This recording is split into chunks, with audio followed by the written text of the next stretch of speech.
When I die, I want these burnt and mixed in with my ashes and spread over the beach. That's not true, but maybe, we'll see.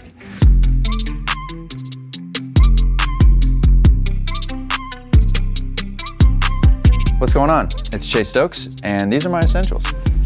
First essential I actually have on my wrist because it's an essential. This is one of Omega's new watches. This is the Seamaster, and it's got a beautiful blue face, rose gold. Omega has been so fantastic to me over the past couple press runs and allowing me to wear their pieces. So this is just one of the most beautiful watches I've seen in a long time. And I kind of like that the face matches the jacket yet again. Just a very timeless piece, and anytime you get to wear something that James Bond also wore, kind of makes you feel good inside. I'd kind of always been a fan of watches, but growing up in a not as, well-off home, it was kind of a far-fetched dream. And so as things sort of started to progress in my career, that was always sort of a staple piece that I wanted to have. It just always kind of brings a smile to my face. It's a reminder of the hard work that it's been over the past couple of years, and being able to take a step back and say, okay, you deserve something like this, or the value for the work that you've done with this show and with yourself and taking the risks that you have. It's nice to treat yourself. I don't know, man, you just put on a good watch and you feel good. It's like putting on a well-tailored suit. You put it on and you're like, not too bad, right?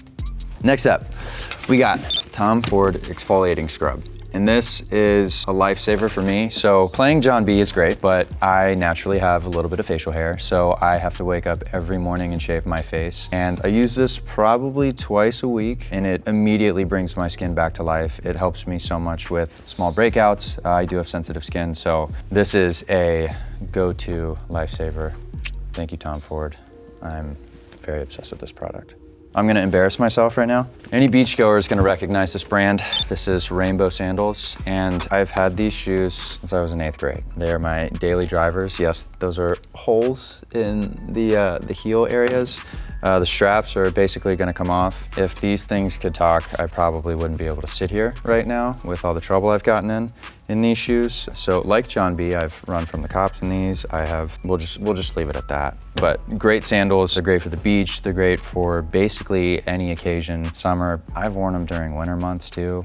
Call me crazy, it's fine. But they're just awesome sandals that obviously last a lifetime. And the best part about them actually is this company, if I wanted to right now, I could send them right back and they would send me a brand new pair. So super environmentally friendly. I'm a big fan. I actually have another pair, but I just stick with these bad boys. It's just one of those things that I don't think I'll ever be able to detach from unless somebody throws them in the trash, like my girlfriend or my mom, or my dog eats them. You never know. He likes to carry things. Okay, so I lost them actually when I first moved to LA. I was kind of bouncing back and forth between people's houses. I slept in my car for a little while. I remember I had tried to condense my entire life into my car, and I'd left like suitcases or a backpack at friends' houses, and that was one of the items. And I remember vividly having a panic attack because it was one thing that I had that was sort of a part of my life prior to the whole entertainment industry. So I don't remember where I found them or how I got them back, but it was borderline Face of Tears, which is super embarrassing because it's just a shoe that has holes and shouldn't be in my life anymore, but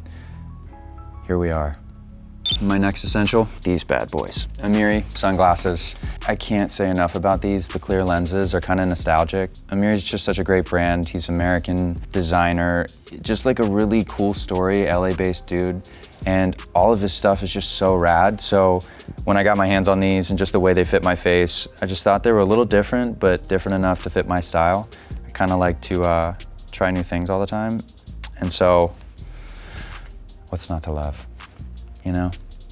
It is a blue tint, which ironically matches sort of this fantastic jacket. I do like a black frame. They just feel timeless, and they feel like you can just pair them with whatever you're wearing. And then with a tinted lens like this with the blue, it just, I don't know, I kind of feel like Iron Man, and it makes my stomach feel nice and warm. So, Iron Man, watch out, Robert Downey Jr. Might take your sunglasses too.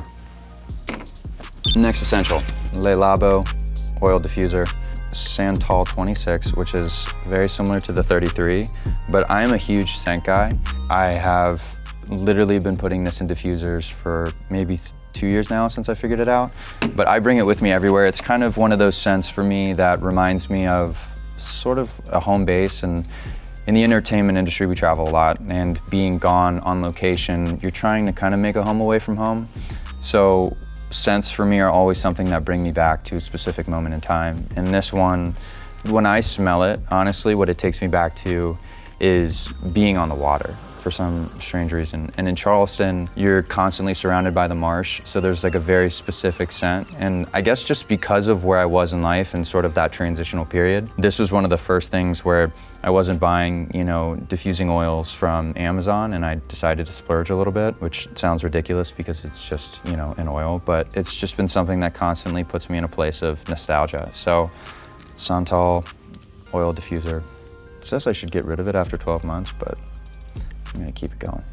So my next essential is a Moleskine journal. I'm a big journaler in my personal life for a number of reasons. I've struggled quite a bit with my anxiety and kind of coping with that. And one thing that I really connected with through that was poetry. What I learned through poetry is if you take the time to write it on your phone, you have the opportunity to delete everything, and you can kind of go back and erase words.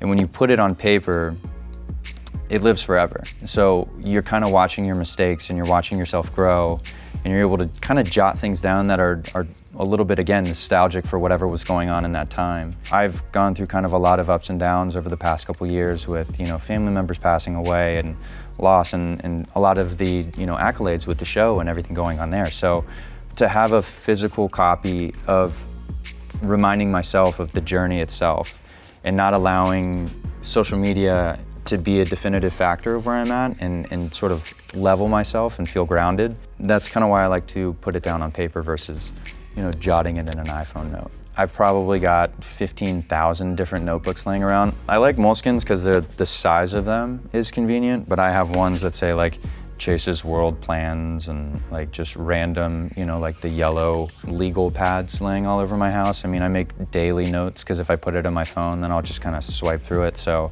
I'll even put to-do lists in my journal just because I always have it on me. So, yeah, it looks cool. This one's black. It's pretty sleek. I like it. This is called a FURMINATOR. That is a must for any dog owner. It looks a little scary, but I have an 85-pound puppy, and he sheds a lot, like a lot.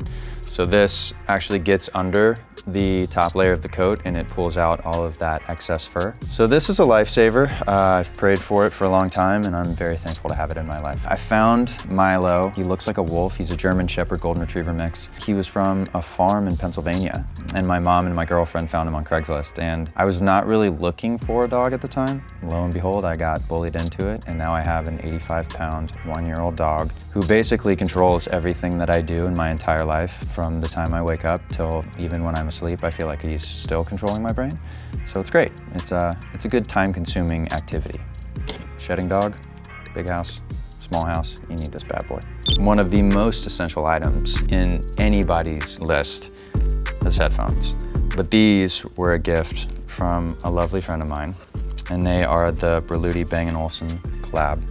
And they are probably the coolest headphones I've ever seen in my entire life. They are noise canceling, which is super, super clutch, especially for travel. You know, with work, we have been traveling quite a bit. You know, we shot all through COVID, and having a good set of headphones when you're trying to get into character, having a good set of headphones when you're on the plane and you're trying to zone out. I've been big into Headspace on Netflix lately. I put these bad boys on, and literally the last, I think like 4 or 5 nights, I fell asleep on my couch with these headphones on, listening to Headspace, like totally trying to get my head clear. So I am absolutely obsessed with these bad boys. They're incredible. This is a Canon 90D with a Sigma 35mm lens. I got into photography probably about 4 or 5 years ago. I tried to kind of start with the entry-level cameras, and as I sort of got more and more into the workload with Outer Banks, all of our DPs, which is our director of photographies, I just loved picking their brains. So our director Jonas always lets me kind of shadow, and I sit next to him, and